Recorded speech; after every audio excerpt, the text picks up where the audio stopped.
Using a long line. I'm going to show you the easiest way to use a long line. This one is 5 meters long. Personally, I wouldn't go longer than 10. It gets a bit harder to handle otherwise. And at the end of the video, I'll talk to you about the different materials of long line that you can get, as there are different types available. Some long lines have a handle and some don't. It's personal preference. The one that I'm using does have a handle, and I'll show you the way that I hold it in a second. If it doesn't have a handle, what you can do is tie a knot at the end that you're going to be holding it, just so that if it does slip through your fingers, you have something to grab onto.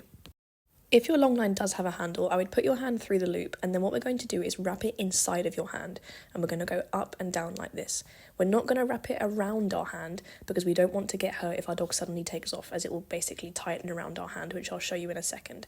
So the idea with the long line is that we're going to keep it up out of the way in our hand. We're not going to let it drag around on the floor.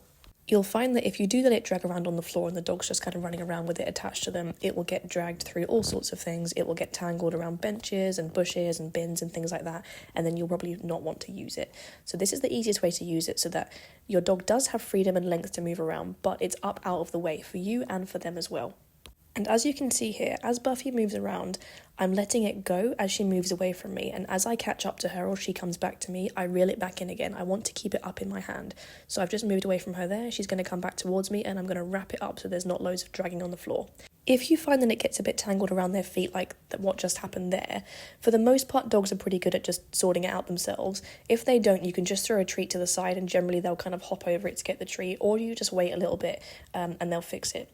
I try to avoid as much as I can lifting dogs' legs up and pulling the lead around them. It's not very comfortable. But the aim is to keep the lead up and out of the way to avoid this from happening as much as possible. This is something that I would practice maybe a little bit indoors before you take your long line outdoors, just because it can be a little bit fiddly or tricky at first to get the hang of this. So you could do what I'm doing here with Buffy, which is I'm getting the long line ready in my hand and I'm just throwing treats back and forth to get her to move around so that I can practice reeling it in and loosening it again. And you might find that you just bring this with you and you only attach it once you get to an open space like the park. The more you get the hang of this, the more comfortable you will feel using it generally. So for my dog, she's always on a 5 meter lead no matter where we are. So even if we're walking down the street, I just keep it really short so that she doesn't have 5 meters of space. And then once we get somewhere more open and more safe, then I start to loosen it a bit so she has a bit more space and freedom to move around. But do what feels safe and comfortable for you. When using a long line, we want to make sure that it's attached to a harness, not a collar. This is because sometimes dogs will get a bit excited and they might run at quite a speed, and we don't want them to then get to the end of the long line and it pull on their collar. We don't want it to hurt them around their neck, so make sure that it's attached to a harness on the back clip as well, not on the front clip.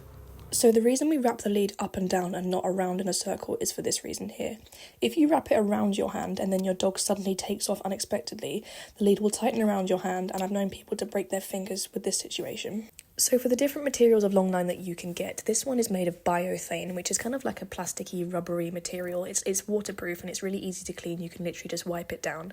This one also has like a locking carabiner clip, so it's nice and safe, so someone can't undo it easily. And also sometimes if a dog wiggles around on their back whilst their lead is attached with a normal lead, they can unclip that lead. Buffy has done it before. You can also get long lines made out of rope or string. I'm not a huge fan of these ones because you can get rope burn quite easily if your dog takes off unexpectedly.